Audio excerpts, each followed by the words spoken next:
다음은 이제 퀵 메소드라고 해서 이제 그 세법에서 정하고 있는 계산 방식인데요. 원래 이제 GST를 계산하는 방식은 앞에서도 계속 이제 반복해서 말씀을 드렸지만 매출과 관련된 세액에서 매입, 비용과 관련된 세액을 뺀 것이 이제 GST잖아요. 그러려면 이제 매출과 관련된 항목을 다 기록을 해야 되고, 그것도 이제 실제 매출액과 GST 금액을 구분해서 입력을 쭉 해야 됩니다.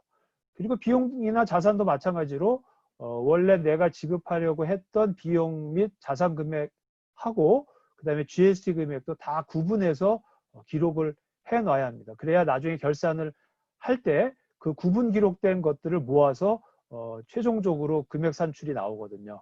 그렇기 때문에 이제 다 구분 기록을 해야 되는데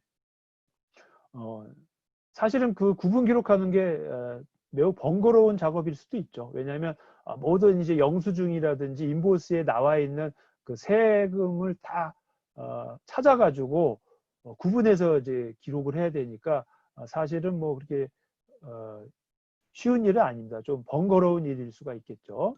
그런데 이제 이 퀵 메소드 방법은 뭐냐면 그 매출액만 구분해서 기록을 하고 비용 쪽은 저기 GST를 기록을 할 필요가 없습니다. 왜냐하면 이제 매출액을 보고 그 비용은 대략 이 정도만 공제해 주겠다라고 하는 그런 간편하게 계산하는 방식이거든요. 그래서 경우에 따라서는 퀵 메소드 방식이 유리한 사업자의 경우에는 이렇게 하는 것이 더 좋습니다. 왜냐하면 매출만 GST 구분해서 기록하고 만약에 매출의 그냥 5%면은 뭐 계산이 간단하지 않습니까? 뭐 매출액을 다 뽑아본다면 이제 5%만 하면 나오면 되니까 상당히 그 장부를 관리하는데 좀 간편하게 할 수가 있겠죠. 그래서 이제 간편 계산법이라고 하는데 그럼 이런 퀵 메소드는 어떠한 사업자에게 자가 사용하는 것이 유리한지 어떠한 비즈니스를 하시는 분이 퀵 메소드를 사용하는 것이 좋은지에 대해서 한번 살펴보도록 하겠습니다. 일단 그 적용 대상되는 사업자는 일단 매출액이 40만 불 일단 이하여야 합니다. 그래서 40만 불 이하인 사업자 중에 그렇지만 이제 법률이나 회계, 세무 관련된 서비스 업종이라든지 학교, 체리티 관련된 이런 사업자들은 이제 안 되고 일반적인 사업자 중에 40만 불 이하인 사업자인데 계산 방법이 이렇습니다. 그러니까 5%를 곱하는 것이 아니고 매출액에 이제 요거는 이제 우리 알버타주 기준이기 때문에 3.6%인데 해당 그 거주하는 지역별로 그 소비세, GST가 다 다르기 때문에 뭐 HST 쓰는 데도 있고 뭐 그렇기 때문에 이것은 이제 알버타 기준입니다. 그래서 알버타 기준에 의하면 매출액의 3.6%만 과세를 하고 그 다음에 이제 그 매입 쪽은 이제 공제가 없습니다. 그러니까 3.6%만 과세하면서 그 1.4%에 해당되는 부분을 이제 할인을 해준 거죠. 그래서 그냥 매출액의 3.6%만 내면 그걸로 이제 계산이 거의 끝나는 거죠. 그리고 거기에 대해 그 중에 이제 그 캐피탈 퍼처스라고 해서 자산 구입과 관련된 부분 있잖아요. 자산은 원래 금액이 크기 때문에 이 자산 금액은 매입세 공제 해줍니다. 그러니까 비용만 안 해주고 이게 자산은 또 해줘요. 그래서 자산에 대한 건 또 빼줍니다.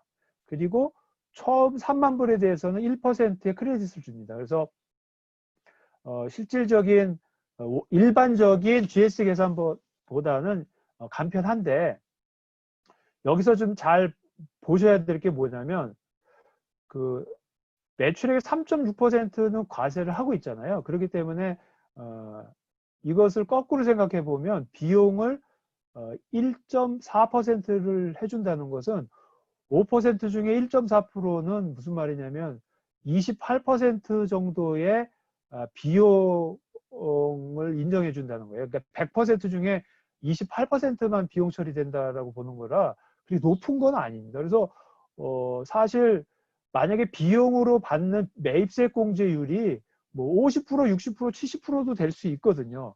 그런 경우에는 굳이 28%만 비용 공제되는 것이 유리하지 않을 수가 있습니다. 이 말은 뭐냐면 예를 들어서 이제 그런 거죠. 컨설팅 업종. 이 컨설팅 같은 비즈니스를 하시는 분들은 사실 비용 공제할 게 없어요. 그러니까 예를 들어서 본인의 인건비는 GST 공제 항목이 아니니까 뭐 인건비라든지 대부분이 뭐 컨설팅이라는 게 뭐 인건비라든지 그러한 뭐 항목들이 나가는 게 큰 비용인데 그렇게 비용 항목이 많이 없는 경우에는 이런 퀵 메소드 방법을 선택하시는 것이 유리할 수가 있습니다. 왜냐하면 워낙 그 비용이 없으니까 그냥 28%라도 비용 처리를 하자라고 생각하실 수가 있거든요. 그럴 경우에는 퀵 메소드를 적용하시는 것이 유리할 수가 있습니다. 그리고 그 회계 기장도 간편하니까 이 방법을 이용하는 것이 좋은데 일반적인 업종 중에 그 비용 항목 GST 비용 공제가 28%를 넘어서 뭐 40%, 50%, 60% 이렇게 비용으로 GST 공제가 되는 업종은 이 퀵 메소드 쓰는 게 오히려 불리하죠. 왜냐하면 28%까지만 인정을 해주니까 그 비용으로 GST를 공제받을 수 있는 그런 비즈니스의 경우에는 굳이 GST를 하는 것이 더 불리합니다. 그래서 그런 경우는 그냥 일반 방식으로 GST 공제를 받는 것이 유리하죠. 그래서 본인이 이제 운영하는 비즈니스가 어떤 것이 더 유리한지를 판단해서 일반적인 GST 계산이 더 유리한지 아니면 이런 퀵 메소드 간편 계산 방법이 유리한지를 선택해서 GST 신고를 하시면 될 것 같습니다. 근데 만약에 이 퀵 메소드 방식을 하려면 사전에 미리 보고를 해야 됩니다. 그래서 아무런 보고를 하지 않으면 다 일반적인 방식으로 신고 납부하는 것으로 CRA는 알고 있거든요. 그렇기 때문에 만약에 처음에 한번 일반적인 방식으로 신고를 해보고 해보니까 비용 항목이 많지가 않아서